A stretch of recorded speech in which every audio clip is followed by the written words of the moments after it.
मैं हूं नीरज और आप हैं शिक्षा सुधार रोजगार के साथ। हम खड़े हैं शिक्षा मंत्री आवास के सामने। जैसा कि आपको पता है कि लगातार कल भी सचिवालय हमारा दौरा हुआ, जिसमें विक्की गोयल और अजय जी और साथ में त्रिपुरारी जी भी कल सचिवालय में थे। आज ये प्रातःकाल से ही शिक्षा मंत्री आवास पहुंचे और इन्होंने शिक्षा मंत्री से जो बातचीत की है, आप अभ्यर्थियों को जानना चाहिए। ऐसे में आपके सामने अब त्रिपुरारी जी होंगे। प्रदेश के तमाम साथियों, सभी साथियों का नमस्कार। मैं दिसंबर जनवरी सीटेड अभ्यर्थी को मौका दिलाने के लिए कल सचिवालय आया था, शिक्षा मंत्री के यहाँ आया था। इसमें तमाम बातें हुई। उसमें स्पष्ट तौर पर यह कहा गया कि दिसंबर और जनवरी सीटेड अभ्यर्थी को 7वीं नियोजन में मौका दिया जाएगा, जो संभावना जनवरी और फरवरी में है। उसी क्रम में जब बात हुई कि सर इसमें उम्र क्या होगा, तो उन्होंने कहा कि जनवरी सामान्य वर्ग के लिए 37 है और ओबीसी जो आरक्षित वर्ग से हैं 40 और 42 वर्ष है। मैंने कहा कि जब अधिक उम्र का जो अभ्यर्थी है उसके लिए क्या होगा, तो जो ट्रेनिंग वाले का भी 10 वर्ष का सीमा दिया गया था, यह 94,000 की बहाली के लिए है। अगली बहाली में 37 और 40 वर्ष अधिकतम सीमा रखा गया है। मैंने कहा कि अधिकतम उम्र, इससे अधिक उम्र वाले भी हैं जिनकी संख्या 10,000 के करीब में है, उनका क्या होगा, तो उनको नहीं मौका मिलेगा। फिर यह बात मैंने शिक्षा मंत्री सामने आया हूँ और उनको भी जब मैंने कहा, याद दिलाया कि सर आपसे 4 बार बात हुई है और आपने कहा है कि जो डीएलईडी और बीएड है और सीटेड किया हुआ है या टेट पास है, तो उन सभी को मौका मिलेगा, कोई उम्र बाधा नहीं होगी। तो नहीं, यह सब बात नहीं हुई थी। मतलब एकदम बदल गए। कहीं उस बात से, पुरानी बात जितनी भी बात हुई है उससे कोई सरोकार नहीं है। तो मैं प्रदेश के तमाम सीटेड अभ्यर्थी साथियों को इस चैनल के माध्यम से आमंत्रित करता हूँ, जिनका उम्र 40 वर्ष से अधिक है, यह एक समूह बनाइए और हम लोग कोर्ट की रास्ता देख रहे हैं, कोर्ट में जाएंगे, जिससे कि यह किसी को कठिनाई नहीं हो। सर आपका कहना है कि उम्र सीमा जिनका जिनका ज़्यादा है वो आप अब त्रिपुरारी सर के साथ जुड़े आगे, क्योंकि अब जब सरकार और शिक्षा विभाग नहीं मान रही है तो इसको आप कोर्ट में लेके जाएंगे। कोर्ट में जाएंगे, कोर्ट में जाएंगे। एक ही रास्ता है हमारे न्यायालय में। जब मंत्री जी कह करके और इस बात को कहते हैं कि नहीं यह बात नहीं हुई है, जबकि 3-4 बार बात हुई है, यह वीडियो रिकॉर्डिंग बात है कि जो टेट और सीटेड पास है कोई उम्र बाधा नहीं रहेगी। आज कह रहे हैं कि नहीं इस तरह की बात नहीं है, कल संजय सर कह रहे हैं कि इस तरह की बात नहीं है, तो कल हम लोग फिर कहाँ जाएंगे? अंत में बाद में जो न्यायालय में जाएंगे सो आज ही क्यों नहीं न्यायालय में जाकर के क्लियर कर लेंगे। इसलिए आपके चैनल के माध्यम से मैं तमाम सीटेड अभ्यर्थी को आगाह करता हूँ कि जिनका उम्र 40 वर्ष से अधिक है, एक समूह बनाइए और कोर्ट में चलिए। कोर्ट से जब इस बात का फैसला आ जाएगा तो किसी तरह की बाधा नहीं होगी और आने वाले जो भी साथी रहेंगे किसी को दिक्कत नहीं होगा। इसलिए सभी साथी को मौका मिले, यह हमारा उद्देश्य है। और यह कहीं भी बहाली को अवरुद्ध करना नहीं है। अपना हक के लिए हर आदमी लड़ाई करता है। मैं इन चैनल के माध्यम से जिनका उम्र 40 वर्ष से अधिक है, जो डीएलईडी और बीएड पास है, सीटेड पास हैं, बिहार सरकार की नौकरी लेना है तो आगे आना पड़ेगा, न्यायालय में जाना पड़ेगा। न्यायालय से जीत मिलेगी तो कोई उम्र का बाधा नहीं होगा, किसी तरह की समस्या नहीं होगा। इसलिए आप लोग तैयार होइए और एक मंच पर आइए और न्यायालय का दरवाजा खटखटाइए और जीत हासिल कीजिए। धन्यवाद। अजय जी आप क्या कहना चाहेंगे, क्योंकि आप आए हैं और जैसा कि जनवरी में जो बात, हम अपनी सीटेड दिसंबर वंचित अभ्यर्थियों का जो है मैटर लेकर के आए हुए थे, सर को अपना मैटर लिखित रूप में दिए हैं। सर उन्होंने देखा और बोला कि जो है कि आप लोग को 7 चरण में आप लोग का बहाली आएगा और जो है कि 7 चरण के लिए उन्होंने सुनिश्चित किया है।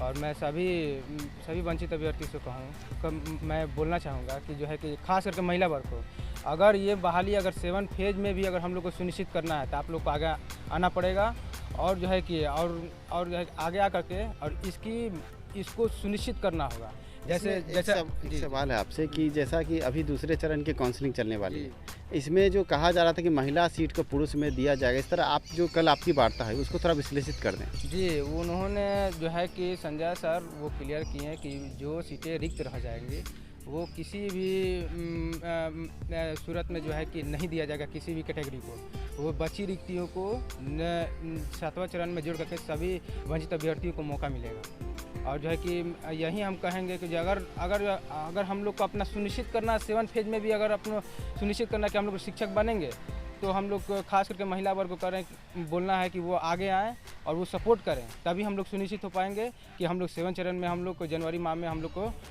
विज्ञापन जारी हो जाएगा। ये जो बातें हैं ये प्रधान सचिव ने कही आपसे? जी जी जी, ये कल की वार्ता बता रहे हैं? हाँ, हम प्रधान सचिव वो बोले हैं कि आप लोग को मौका दिया जाएगा 7 चरण में जनवरी में, और कल जो है कि जितने भी अधिकारी हैं एजुकेशन डिपार्टमेंट के सभी अधिकारी एक मीटिंग हॉल में थे आज, जो कि बारी बारी से सबकी समस्या सुनी जा रही थी, और सभी अधिकारियों को हमने अपनी समस्या सुनाए हैं, और उन्होंने बोला है कि जो है कि जनवरी माह में 7 फेज में आप लोग का वैकेंसी आएगी। ऐसे में सवाल ये बनता है कि कल आप शिक्षा मंत्री से नहीं मिले, आज आप शिक्षा मंत्री से प्रातःकाल में मिले हैं, तो बातों को आपने दोहराया, तो शिक्षा मंत्री का क्या जवाब था? शिक्षा मंत्री बोले कि आप लोग को 7 चरण में आप लोग को दिया जाएगा, 6 चरण में नहीं दिया जाएगा, और इसके लिए आप लोग सुनिश्चित रहिए।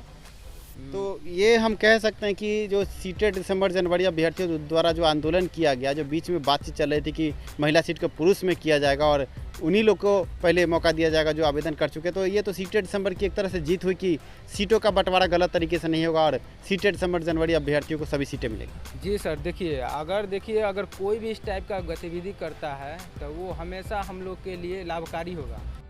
आंदोलन और प्रदर्शन जैसी जो भी गतिविधि कोई भी कर रहा है उसका समर्थन आप लोग कीजिए, ये हमेशा हम लोग के लिए लाभकारी होगा, क्योंकि इससे हम लोग का हम लोग अपनी काम को और तेज़ी ला सकते हैं और सरकार के ऊपर दबाव बना सकते हैं, जिससे हम लोग को सुनिश्चित हो जाएगी जॉब और आप भविष्य में शिक्षक बन सकेंगे।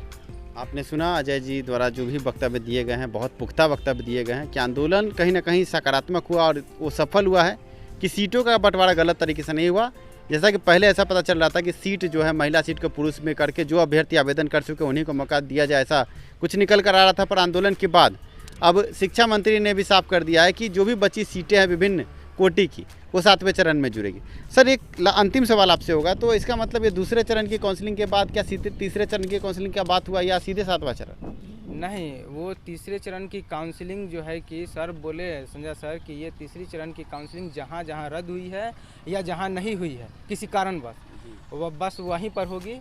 अब बची रिक्तियों को जोड़ करके 7 फेज में स्पष्ट तौर पर यह बात कहा कि इससे जहाँ पर काउंसलिंग समाप्त हो चुका है वहाँ रिक्तियाँ बची हुई है, और जहाँ पर रुका हुआ है किसी कारण से नहीं हो पाया है वहाँ का वैकेंसी पूरा करके और जो सीट बचेगा एज इट इज मीन्स कि कोटि बार जो सीट बचेगा उसको हम 7वें चरण में ले जाएंगे, जिसको जनवरी फरवरी में संभावना है।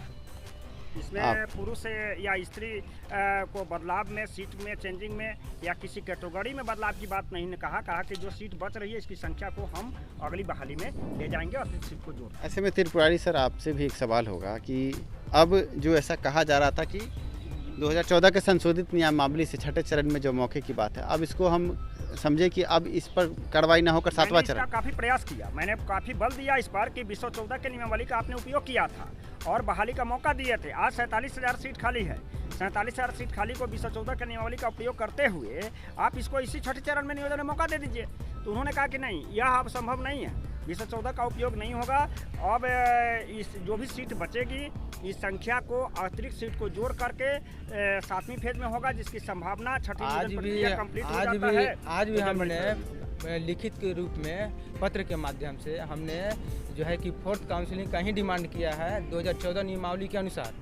उन्होंने जो है कि जो भी यहाँ आते हैं सबकी लेटर को सर पढ़ते अच्छा से, उन्होंने पढ़ा, तब उन्होंने बाद में बोला कि नहीं, आप लोग को 6 चरण में नहीं दिया जाएगा, 7 चरण में आप लोग को दिया जाएगा, जो कि जनवरी में आएगा। आपने अभी 2 बड़े महारथियों को सुना। शिक्षा सुधार रोजगार के चैनल पर आप हैं और आशा करते हैं कि इस वीडियो के बाद आपके मन की सारी समस्याएं दूर हुई होंगी। धन्यवाद त्रिपुरारी जी और अजय जी कि आपने भी कीमती समय दिया। बने रहें, जुड़े रहें शिक्षा सुधार रोजगार के साथ।